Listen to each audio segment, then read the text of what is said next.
Les portes vers la supraconscience. De Jean-Pierre Aulas. Qui se cache derrière le supramental? Lorsque l'ego accomplit une action, il le fait toujours en réfléchissant sur lui-même. L'ego, lorsqu'il est en fusion avec le supramental, obéit à des lois de vibration qui sont des lois créatives et qui permettent au supramental de faire comprendre, sur le plan matériel, sur le plan physique, les limites de l'ego. Aujourd'hui, l'ego de l'être humain, en raison de ses émotions, rejette le supramental. L'être humain ne rejette pas le supramental par plaisir ou par négation, mais il le rejette en raison même de sa constitution matérielle, vibratoire et énergétique. Lorsque le supramental, les intelligences créatives, entrent en contact avec un ego humain, la première chose qu'ils font est de lui retirer les facultés naturelles qui se sont développées au fil des siècles et qui ont été transmises par le code génétique ainsi que par le système de culturalisation. La faculté la plus importante qui lui est retirée est celle de la mémoire subjective. Par la suite, on lui fait comprendre que ce que nous appelons sur notre plan le libre arbitre est une illusion. L'ego, quant à lui, pour se sentir en sécurité au sein de sa propre réflexion, de ses propres mécanismes mentaux et émotionnels, a besoin de savoir philosophiquement que le libre arbitre existe. Sans cela, s'il n'a pas cette illusion, il se sent tyrannisé, relégué parmi les esclaves, et finit par ne plus pouvoir fonctionner et se suicide. Sur le plan de la communication supramentale, ce phénomène du suicide est impossible, mais le phénomène de la réalisation de la relation totale et unitaire entre l'ego et ce autre niveau d'intelligence doit être absolument et totalement intégré dès le début par la personnalité. C'est-à-dire que l'ego n'a plus d'espace psychologique, pour discuter philosophiquement de la réalité du phénomène. La raison pour laquelle je dis cela est de faire comprendre que, dans l'ordre psychologique, de l'ego, certains phénomènes sociaux et culturels ne sont pas possibles car l'ego saisit automatiquement la relation temporelle. Ainsi, si l'ego doit transmettre une idée en relation avec une vibration, il doit être totalement fusionné avec ce niveau d'énergie qui s'explique éventuellement et qui permet aux personnes qui écoutent de comprendre certains aspects très abstraits concernant la relation entre l'ego et le supramental. L'être humain est très jeune dans son évolution. Sur le plan physique, il est vieux, mais sur le plan cosmique, sur le plan de l'âme, sur le plan interplanétaire, il est très jeune, car il n'a pas encore compris les lois de la réincarnation. Quand on dit que l'ego est une illusion, on ne dit pas que l'ego est une illusion. On dit que ce qu'il fait, ce que construit l'ego, ce qui permet à l'ego de vivre une vie inconsciente est une illusion. Et lorsque le contact s'établit avec le supramental, ces illusions sont détruites, et à ce moment-là, l'ego est libre d'opérer en relation vibratoire avec ses forces, sans perdre sa créativité, au contraire, et sans perdre ce qu'il possédait déjà. Les gens imaginent souvent qu'être en contact avec d'autres niveaux d'intelligence, si ces forces sont très grandes, implique une perte, mais il n'y a aucune perte. Il y a une grande expansion du pouvoir créatif de l'ego et une grande réalisation en son sein, des forces avec lesquelles il travaille et avec lesquelles il peut communiquer par télépathie. C'est le premier aspect. Qu'est-ce que le supramental? Tout d'abord, le supramental est un mot qui cache beaucoup de choses. Tout comme tous les mots cachent beaucoup de choses, tous les mots cachent beaucoup de choses. Il n'y a aucun mot dans le vocabulaire humain qui ne puisse être détruit et transmuté, réorganisé, afin de permettre éventuellement la structuration d'une nouvelle philosophie. Lorsque je dis que penser est une perte d'énergie, je veux dire que penser est une faculté mécanique, cérébrale, humaine qui fait partie de l'évolution de l'être humain, mais qui finira par être complètement interrompue si l'être humain est destiné à connaître, s'il est destiné à travailler avec des intelligences qui sont d'une grande simplicité mais d'une puissance énorme. Les gens pensent parce qu'ils ont été habitués à penser. Ils sont en communication avec des plans énergétiques que nous appelons pour l'instant le plan astral. Ils reçoivent des informations de ces plans, Ou bien il y a des personnes qui entrent en communication avec des intelligences extraterrestres si les gens réfléchissent à ce qu'ils reçoivent lors de moments très intenses de leur vie. Il se produit éventuellement en eux soit une forme d'élitisme qui les conduit à se refermer sur eux, même et à former des cercles fermés, soit, s'ils vont dans la direction opposée, ils deviennent des évangélistes, ils veulent changer le mode de vie, la façon de voir et changer la nature de la civilisation. Ce sont des illusions. Tous les êtres humains ont en eux un certain contact avec le supramental, mais l'ego ne permet pas que ce contact se concrétise, car l'ego vit constamment dans la peur. Il vit dans la peur de lui-même, il vit dans la peur de ce qu'il ressent, il vit dans la peur de ce qu'il perçoit, il vit dans la peur de ce qu'il savait, il vit dans la peur de ce qu'il peut découvrir. La peur est le fondement même de l'ego. L'ego qui n'a pas peur n'est plus à ego humain, c'est à ego supramental. Quand je dis que les mots sont des illusions, je vous mets en garde contre une litanie de conférences, de livres, de brochures, d'idéologies. En d'autres termes, je vous mets en garde contre la culture humaine dans sa totalité, y compris la culture ésotérique. Il existe des moyens d'aborder l'ésotérisme. Ces moyens sont de plus en plus à la portée des masses. Avec le temps, les gens pourront reconnaître par eux-mêmes les meilleures applications de ces formes de connaissances dans leur vie, mais que personne ne s'imagine qu'il y ait de la connaissance dans l'ésotérisme. C'est une illusion.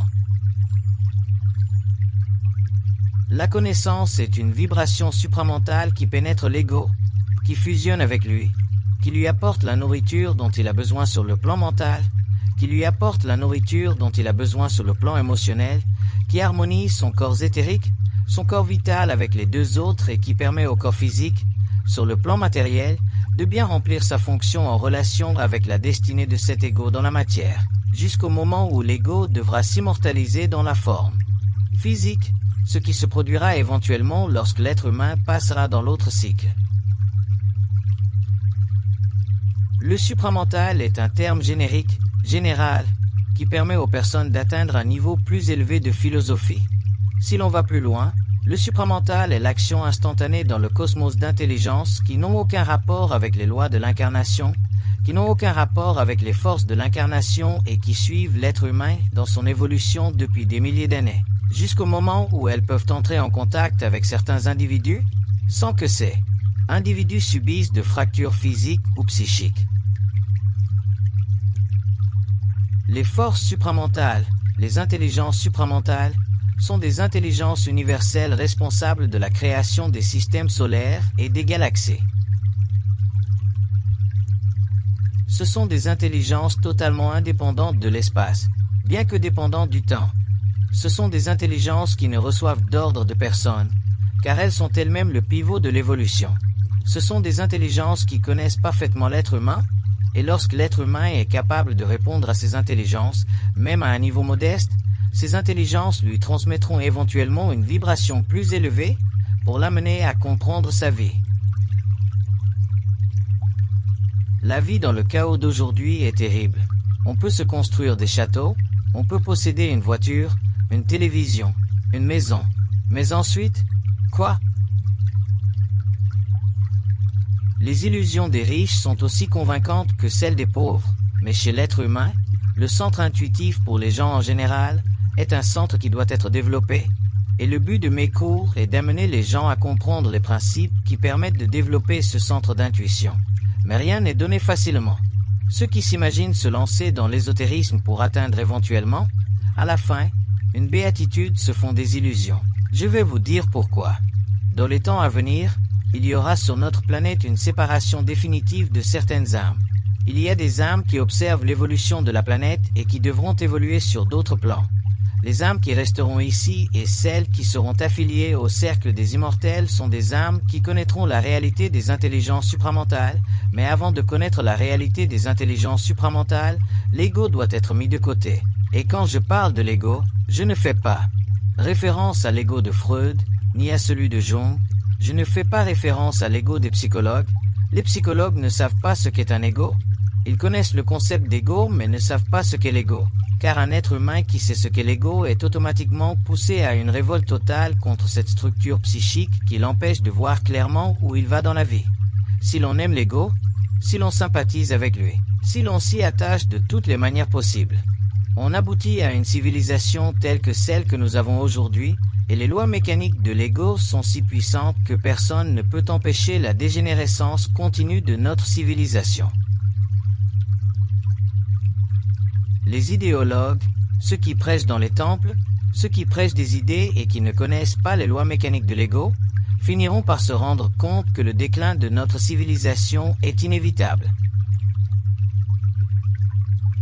L'être humain qui cherche, grâce à ses vibrations intérieures, à évoluer, à comprendre, est déjà en contact avec le supramental mais ne s'en rend pas compte. Lorsque vous êtes chez vous, lorsque vous êtes au bureau, et que vous entendez dans votre cerveau une voix qui vous parle et qui n'est pas la vôtre, vous devriez à ce moment-là vous assurer que cette voix n'est pas la vôtre.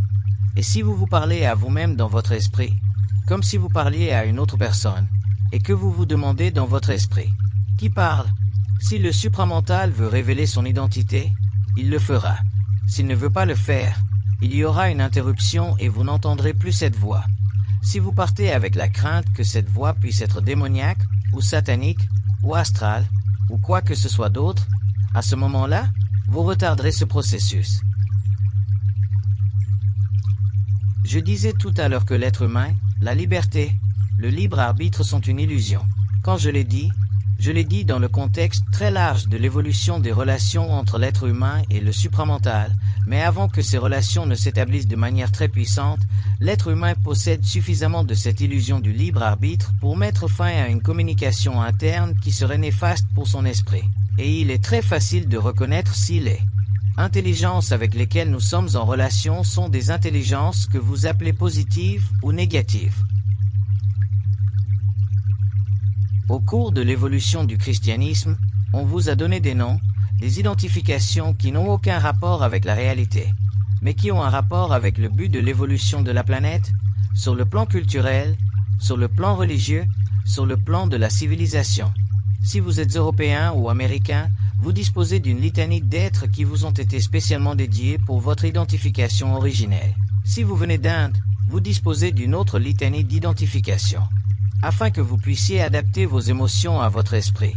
Il s'agit de vous servir de ces noms et de commencer peu à communiquer avec eux. Les personnes qui s'imaginent communiquer avec leurs parents, leurs frères ou leurs sœurs décédés vivent dans une illusion. C'est évident pour tout le monde. Les êtres décédés n'ont aucun pouvoir sur l'être humain, ils n'ont aucun pouvoir sur eux-mêmes car ils n'ont pas reconstitué leur personnalité. L'être humain a du pouvoir sur les autres êtres humains, qu'ils se trouvent dans l'invisible désincarné ou sur le plan physique incarné et qu'ils communiquent par télépathie, s'il a reconstitué sa personnalité, et on peut compter sur les doigts de la main ces êtres humains sur la planète physique Terre. Ces êtres ont été mis à l'épreuve dans leur passion. Ils ont été mis à l'épreuve dans leur esprit et ont établi des liens très étroits avec la hiérarchie supramentale.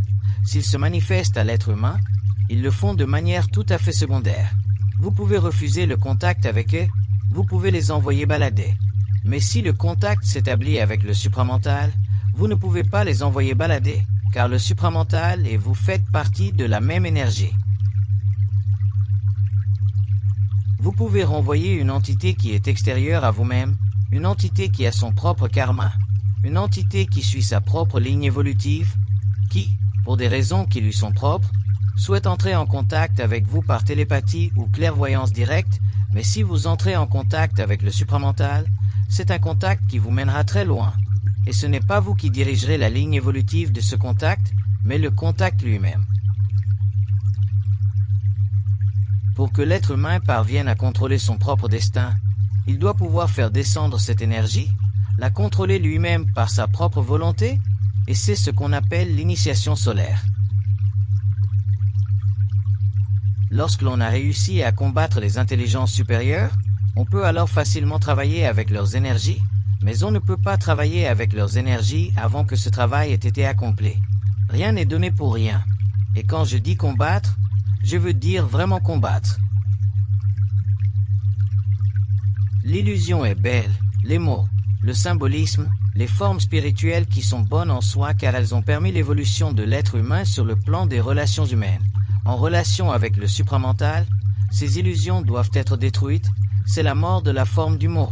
Si vous avez ne serait-ce qu'un minimum d'attachement émotionnel à un mot, qui a une valeur symbolique, spirituelle, bonne ou mauvaise, vous êtes dans l'illusion de la forme de ce mot. Vous ne pourrez jamais travailler avec l'énergie du supramental. Le supramental est un contrat éternel entre l'être humain et le cosmos. Ce n'est pas l'être humain qui atteint le supramental, c'est le supramental qui vient à l'être humain. L'être humain peut atteindre un niveau supérieur de spiritualité philosophique. Il existe des peuples entiers qui ne vivent que de cela, mais qui sont parallèles. Lorsque l'on travaille avec une intelligence créative, lorsque l'on en absorbe les forces et que l'on les attribue à la volonté, on ne peut vivre qu'en harmonie et l'on ne peut créer dans son environnement, avec le temps, que de l'harmonie. Tous les désaccords qui existent autour de soi doivent être éliminés, tant sur le plan de l'architecture que sur celui de la science, de la culture, à tous les niveaux. Alors, les étapes pour parvenir au supramental consistent avant tout à ne pas sous-estimer l'intuition. Mais l'intuition, tout le monde a de l'intuition. J'ai un ami qui m'a dit un jour, « Qu'est-ce qu'un choc ?» Car je lui expliquais qu'il ne peut y avoir de transmutation interne sans l'impact de la puissance des chocs, et à ce moment-là, je lui ai préparé un chocolat chaud. J'ai vu dans sa nature la réaction qu'il a eue au niveau de son ego qui lui disait « Voilà, c'est ça un choc ». Cela a plus de vertu et de valeur que toutes les pratiques philosophiques. J'ai dit, un jour, quand tu pourras subir un choc comme celui-ci sans te laisser ébranler, en restant neutre dans ton esprit, tu seras supramental. En d'autres termes, une vibration de l'ego, une communication, tout cela, et même dans la capacité intérieure de l'âme à accepter ce que ce type vient de faire, ça lui a fait comprendre. Ce qui manque aux gens, c'est la certitude de leur intuition. Et quand vous commencez à être certain de ce que vous savez, vous commencez automatiquement à travailler avec le supramental, vous n'êtes plus influençable par personne, ni par les êtres de la planète, ni par les extraterrestres. C'est ce qu'on appelle la liberté continue. Tant que vous êtes influencé par des personnes, par des idées, vous n'êtes pas dans le supramental. Si vous faites un geste quelconque, plus ou moins amical, et que vous regardez autour de vous pendant que vous le faites, vous ne pouvez pas être dans le supramental et vous diminuez votre volonté de vivre, vous diminuez votre volonté de réagir, vous diminuez votre volonté et ainsi, à la fin, vous pourriez ne plus avoir de volonté. Aujourd'hui, il y a beaucoup de livres publiés sur la volonté, de très bons livres, mais il y a un point faible dans ces livres, et c'est qu'ils n'expliquent pas que la volonté ancestrale est une volonté mécanique. Les gens te disent « je fais ceci et je fais cela ». C'est bien quand tu as de l'argent, quand tu as de la sécurité, quand tu as une femme et des enfants et que tout va bien, c'est facile de parler de volonté, donc on en parle. Mais quand tu n'as rien, ce n'est plus la même chose. Parce que quand tu n'as rien, tu n'as que ton énergie. Et le chemin entre cette énergie et le supramental est pénible. Ce n'est pas pénible parce que ça doit l'être, c'est pénible parce que l'ego est constitué de telle manière qu'il rend presque impossible le passage vers ces énergies. Le supramental. Je ne veux pas entrer dans la relation cosmique du supramental. Quels sont les êtres qui sont en contact avec le supramental? Quelles sont les conditions qui vous dépassent? Ce qui est important, c'est que les gens comprennent une fois pour toutes que tout est illusion. Mais je ne dis pas que tout est illusion à la manière hindoue, car les hindous, lorsqu'ils parlent d'illusion, sont dans l'illusion de la manière dont ils utilisent le mot illusion. Le mot illusion signifie deux choses, que la réalité ne se comprend que par elle-même et qu'elle ne se vit que par elle-même. Et ce n'est pas parce que je vais vous parler de la vérité que vous comprendrez la vérité. Mais cela ne fait pas de moi une classe à part par rapport à vous. À chacun son bateau, il y a ceux qui aiment la voile, il y a ceux qui ont des yachts, au moins tout le monde traverse. Il ne faut pas comparer, les gens comparent sans cesse. Je vais vous expliquer ce qui se passe quand on compare. Lorsque vous comparez la valeur à la valeur B, vous accordez à la valeur B une plus grande importance à ce moment-là, car la valeur A n'est pas dans votre champ de vision intérieur, vous n'êtes pas sur le plan vibratoire de la valeur A. Le lendemain, vous vous levez et vous faites une comparaison, et vous échangez la valeur B avec la valeur A, et cela peut continuer ainsi à l'infini. Faire des comparaisons est un effort inutile. C'est un gaspillage d'énergie. Vous devez vous habituer petit à avoir une confiance totale en ce que vous faites. Dans le domaine des influences est le domaine le plus important pour l'être humain. C'est le domaine le plus pernicieux, le plus dangereux, le plus retardateur qui soit. Mais le danger est qu'il y a de bonnes influences et de mauvaises influences et qu'elles sont toutes mauvaises. C'est difficile à comprendre car c'est un paradoxe. Mais le problème avec les philosophes, c'est qu'ils ont du mal avec les paradoxes et ne savent pas les résoudre. Le paradoxe est un état psychologique qui s'explique et qui ne s'explique pas, mais qui permet à un individu qui en est certain de le détruire. Le paradoxe est une constante, c'est une plateforme d'évaluation, c'est un pendule, et l'ego va et vient avec ce pendule de gauche à droite et de gauche à droite. Quand il y a du soleil, il va à gauche, et quand il fait froid, il va à droite. Toute la vie ainsi, il ne peut jamais le résoudre. Combien d'anges dansent sur la pointe d'une aiguille? Ça va loin. Ce n'est pas moi qui l'ai dit. Les influences mènent au paradoxe. Je vais vous dire pourquoi. Parce que les influences vous empêchent d'être sûr. Si vous étiez sûr, vous pourriez établir en vous-même un lien très étroit avec le supramental dès le début, et face au paradoxe, vous demanderiez au supramental: qu'est-ce qui vient en premier, l'œuf ou la poule? Il vous répondrait: cela n'a pas d'importance. Si le supramental ou les grandes intelligences vous répondent que cela n'a pas d'importance, parce que c'est exactement ainsi, si vous, dans votre obstination philosophique, vous vous le dites et que vous y accordez de l'importance, il vous fermera la porte et vous continuerez dans le paradoxe. Mais si vous osez écouter, à ce moment-là, il travaillera sur vos vibrations. Car une fois que le supramental communique avec l'être humain et à l'oreille de l'être humain, il l'amène peu à découvrir des choses qui ne sont pas difficiles à comprendre, mais qui sont impossibles à comprendre. Elles sont impossibles à comprendre parce que ce sont des choses auxquelles on ne pense pas. La raison pour laquelle nous ne comprenons rien, c'est parce que nous pensons. Il ne faut pas penser. Mais pour parvenir à ne pas penser, il faut faire confiance à ces grandes intelligences qui sont en communication vibratoire avec nous et qui se chargent de créer en vous la pensée dont vous avez besoin pour penser.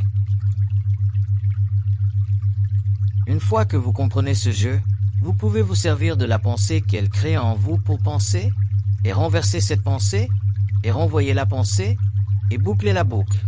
C'est à ce moment-là que vous commencez à entrer en communication télépathique avec elles. Petit à petit, elles accomplissent l'opération. Elles vous enlèvent la faculté de penser, elles vous enlèvent la faculté de vous souvenir, et petit à petit elles vous font un lavage de cerveau. Mais c'est un lavage de cerveau créatif. Ils vous enlèvent les nuances, les tonalités de l'ego qui sont en vous depuis des années, les supports psychologiques de votre évolution culturelle narcissique et de là où vous en êtes, qui sont à la base de toutes vos illusions. Et quand ce nettoyage du cerveau est fait, et qu'ils sont satisfaits, parce que nous ne sommes jamais satisfaits, nous voulons arrêter, nous ne sommes jamais satisfaits. Nous ne nous adaptons pas, je souffre depuis des années et je souffrirai jusqu'à.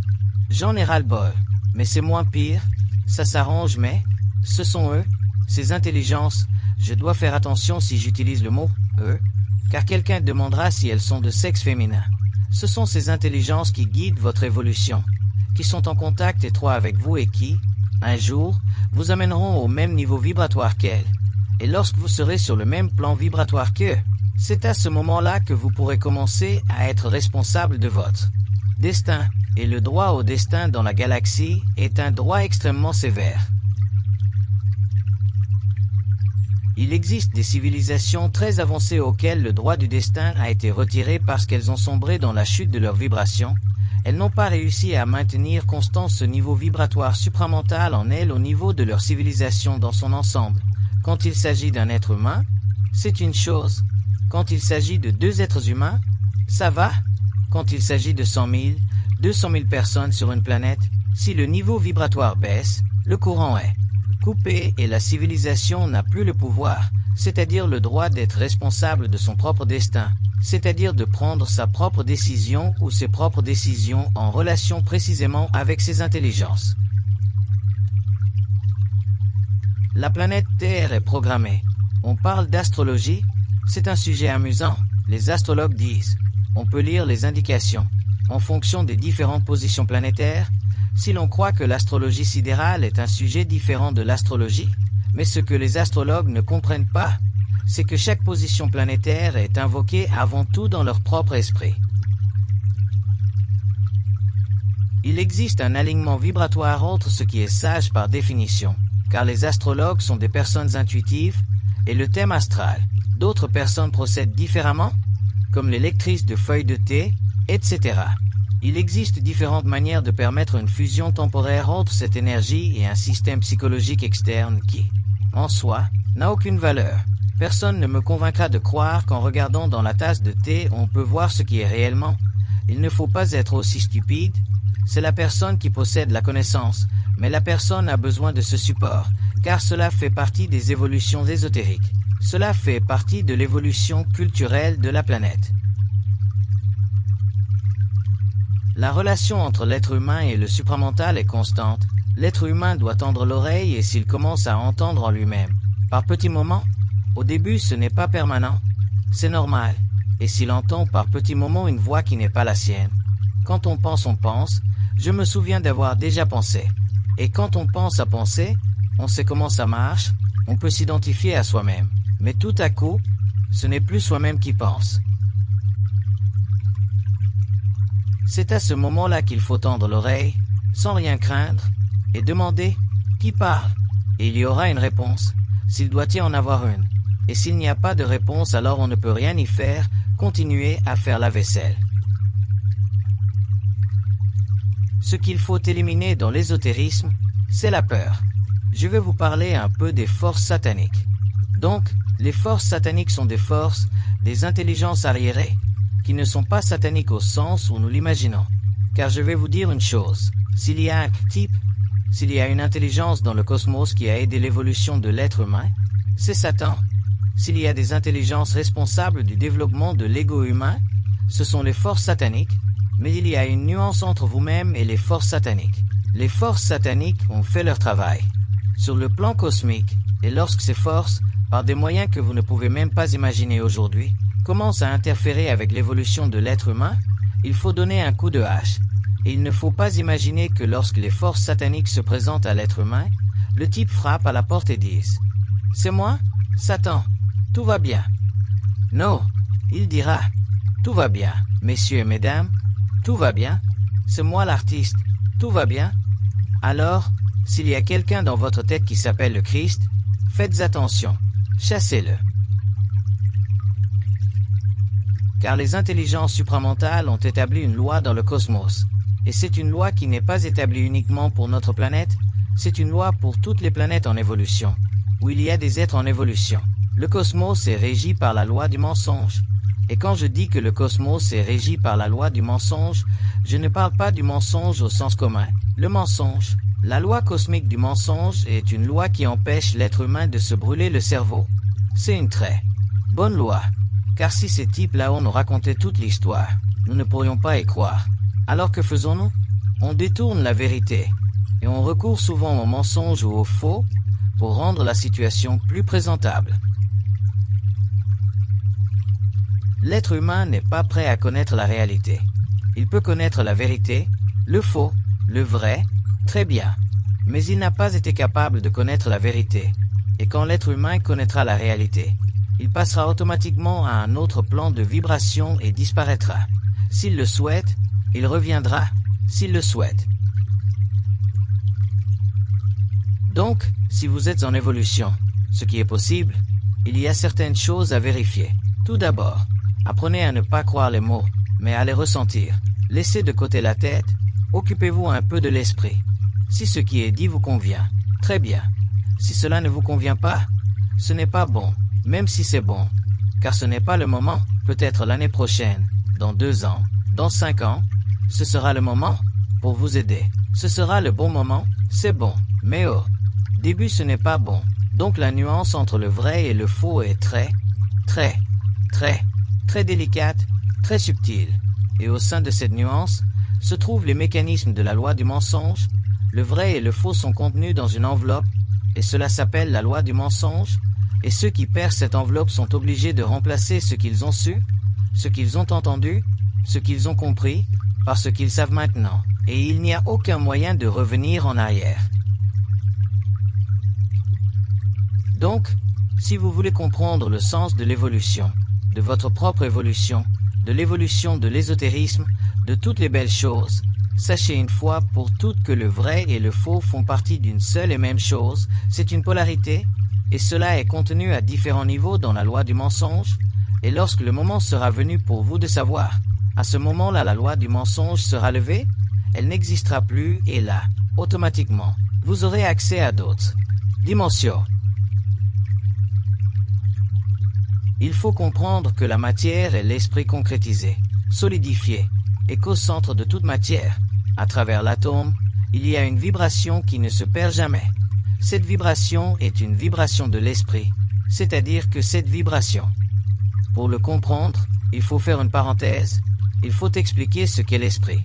Tout d'abord, le mot esprit est un concept humain. C'est un concept très puissant car il permet de donner une forme à une énergie qui est sans forme. Lorsque l'univers a été créé, les atomes, tous les atomes de l'univers, ont été mis en mouvement, c'est-à-dire que les atomes se déplaçaient dans toutes les directions. Et lorsque le mouvement de la créativité instantanée a été accompli, les atomes ont été mis en mouvement, c'est-à-dire qu'ils ont été appelés par leur son. Chaque atome a un son, et c'est ce que les gens appellent l'esprit qui a ordonné à ces atomes de s'unifier dans un processus quelconque, pour donner le résultat souhaité au niveau de la hiérarchie.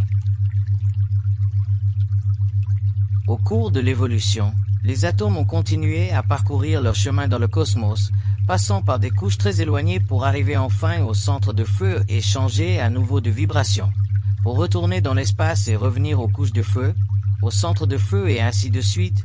Et lorsque les atomes ont acquis une certaine indépendance, à ce moment-là il a été possible, à l'échelle universelle, de créer les systèmes que nous possédons aujourd'hui, les planètes, avec leurs minéraux et toutes les différentes substances que nous connaissons.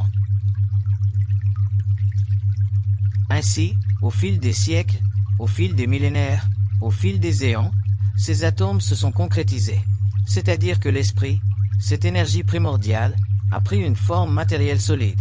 Ainsi, lorsqu'une personne commande à la matière, cette énergie primordiale qui est en elle, à un niveau plus ou moins puissant, entre en harmonie vibratoire avec cette même énergie primordiale qui est dans l'atome et fait en sorte que l'atome, la forme, obéisse à la volonté. C'est un phénomène tout à fait naturel que certaines personnes possèdent et qui sera peut-être une particularité universelle de l'être humain. Il est tout à fait normal pour l'être humain de commander la matière, c'est un contact d'esprit à esprit. Mais les scientifiques n'ont pas encore compris que l'atome est de l'esprit concrétisé. Dans les cours de physique à l'université, on dit que l'atome est la plus petite particule matérielle. Il y a du vrai là-dedans, dans le sens où l'atome est la plus petite particule qui puisse être amenée à se soustraire aux lois de l'esprit. En se soustrayant aux lois de l'esprit, il devient ce que nous appelons alchimisé, et peut éventuellement servir de fondement à la constitution des systèmes solides. Donc, si une personne commande la matière parce qu'elle a une vibration au niveau de son mental qui lui permet de commander cette matière, et que cela fait partie de son plan de vie, de sa programmation d'incarnation, de son ego, et ainsi de suite.